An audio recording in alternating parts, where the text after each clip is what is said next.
Hey everyone, welcome back to IPSS, where we help students and researchers navigate the world of academia. If you're working on your MSc or PhD, you know how crucial a comprehensive literature review is to your research. But where do you start? How do you find relevant, up-to-date and high-quality sources? In this video, I'll take you through everything you need to know, from using academic databases and advanced search strategies to organizing your findings and ensuring your references are credible and current. Plus, I'll answer the all-important question, how old should your sources be? So, grab your notebook and let's get started. Don't forget to hit that like button and subscribe for more research tips. A comprehensive literature search is an essential first step in any research project, helping you gather the most relevant and credible information. To ensure the process is effective, it's necessary to be strategic in selecting the right keywords, utilizing the best databases, and organizing findings in a systematic way. Targeted searching from academic databases provides an effective starting point. Choosing the right tools and refining your approach can help you get the most relevant and accurate results. For instance, using Google for general queries is useful, but specialized databases like Google Scholar, PubMed, Scopus, and Web of Science are crucial for obtaining peer-reviewed articles. These resources aggregate academic content from reputable journals, conferences, and other scholarly works. Additionally, considering alternative search engines like DuckDuckGo for privacy or Wolfram Alpha for computational queries can enhance results. By selecting the appropriate tool and refining search techniques, you can find high-quality, credible information efficiently. The key to finding relevant articles lies in using the right keywords. These should be directly related to your research question, but also include synonyms or alternative terms to expand the breadth of your search. For instance, let's say you're researching the impact of blended learning on student engagement. Using a broad search term like blended learning will yield a large number of results, but it may not be specific enough to your area of interest. Instead, refining your search to blended learning and student engagement can help focus your results. For example, if you search for blended learning and notice that many articles focus on teaching strategies or technology use, you could add student engagement or motivational factors to narrow your results to those that address your specific interest. Boolean operators like AND, OR, and NOT are powerful tools that can fine-tune your search results and narrows the search by combining terms. Example: searching for blended learning and student engagement ensures that only articles containing both terms will be shown. OR expands the search by including either of the terms. Example: online education OR e-learning will give results for both terms, which are often used interchangeably. Not excludes a term from the search. Example: online learning not corporate would exclude results related to corporate training, focusing only on educational contexts. By refining your search using these operators, you can make sure you're getting the most relevant results. Once you've gathered a set of results, it's important to organize the information in a way that allows for easy comparison and reference. The strip or systematic text reduction and information processing method helps in summarizing and processing the essential elements of each study. You should extract key data such as author or authors who conducted the study, year, when was the study published, key findings, what were the main results or conclusions of the study, study design, what type of study was it, for example, qualitative, quantitative, experimental or survey. Limitations. Did the study have any limitations, such as sample size or biases? Example: if you're analyzing studies on student engagement in blended learning environments, you could create a spreadsheet with columns for each of these data points. This helps keep track of similarities, differences, and trends across studies. This approach ensures you can easily identify patterns and gaps in the literature. Even with a well-defined search strategy, you might not always find the exact studies you're looking for. In such cases, consider the following strategies. Broaden your search by using synonyms, related terms, or alternative phrasings. If you're struggling to find papers using a specific term, it might be helpful to search for similar concepts or variations of the term.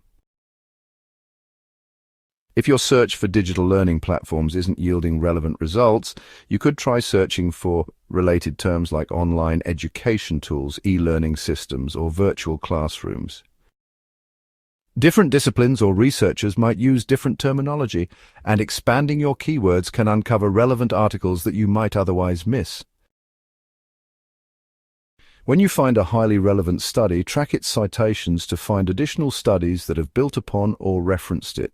Tools like Google Scholar's Cited by Feature can help identify more recent work that might provide additional insight or a more current perspective on your topic. If you locate a foundational paper from 2010 on blended learning and its impact on student engagement, use the Cited by feature to find more recent studies that have built on or critiqued that work. This helps in finding the latest research and prevents your search from becoming outdated. Preprint repositories are platforms where researchers share early-stage studies before they undergo peer review. While these articles may not be fully vetted, they often contain cutting-edge information. Example: if you're researching artificial intelligence in education, you might find unpublished studies and early research on platforms like Arxiv or SSRN. These papers might present new algorithms or concepts not yet covered in peer-reviewed journals. Grey literature includes non-peer-reviewed publications such as government reports, conference proceedings, policy briefs, and white papers. These documents may offer valuable insights or data not available in traditional academic publications. Now, for example, when studying public health, reports from agencies like the World Health Organization or the Centers for Disease Control and Prevention often include valuable data, policy recommendations, or trend analysis that might not appear in academic journals.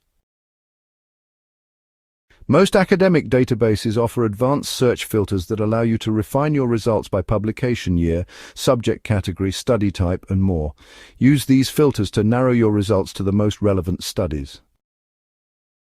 A search query like remote learning or online education and student engagement or motivation will return a focused set of studies that address both remote learning and engagement or motivation, filtering out irrelevant topics like technology use alone. If you're still struggling to find specific papers, consider reaching out to experts in the field. Many researchers are willing to share unpublished work or provide recommendations for key studies. For example, if you're researching neuroscience-based learning and can't find enough studies, consider contacting a professor known for their work in cognitive psychology. They may point you toward unpublished research or relevant articles that you hadn't discovered on your own. Now let us discuss how old should my articles be. When conducting a literature review for a doctoral or master's thesis, it is crucial to ensure that the sources you cite are relevant, credible, and up-to-date. While foundational or seminal works may still be relevant, relying too heavily on outdated sources can weaken the credibility of your research. See the general guidelines for article age. The recency of sources depends on the field of study, but the general recommendation is, for fast-evolving fields, for example, artificial intelligence, medicine, technology, environmental science, articles should generally be within the last 5 years. For social sciences and education, studies from the last 5-7 years are preferable, but older, well-cited works may still be valuable. For humanities, philosophy, and history, foundational texts and older sources may still be highly relevant, as these fields often build upon historical perspectives. For example, if you're researching machine learning in education, a study from 2010 might be outdated due to rapid advancements in AI. However, a 2022 study that builds on foundational theories would be more appropriate. If studying theories of motivation in education, citing Ducey and Ryan's 1985 self-determination theory, is valid because it remains influential, but you should also reference recent studies applying the theory. When to cite older studies? The answer will be there are cases where older works are necessary as the following. When using seminal papers where a study introduced a major concept, for example, Piaget's cognitive development theory, it is valid regardless of age.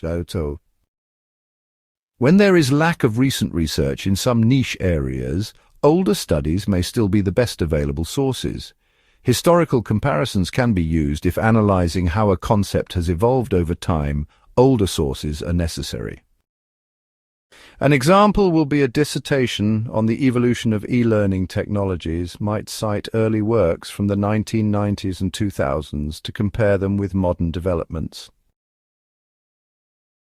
Use these strategies to ensure recent and relevant sources. Ensure to filter search results by publication date. Most databases allow filtering for studies published in the last 5 years. Use cited by tracking, and if you find an older study, check who has cited it recently to locate newer research that builds upon it. Balance between old and new articles, as a strong literature review incorporates both seminal works and recent research to show continuity and progression. By following these principles, your MSc or PhD research will be based on current, authoritative, and relevant sources, strengthening the validity of your arguments.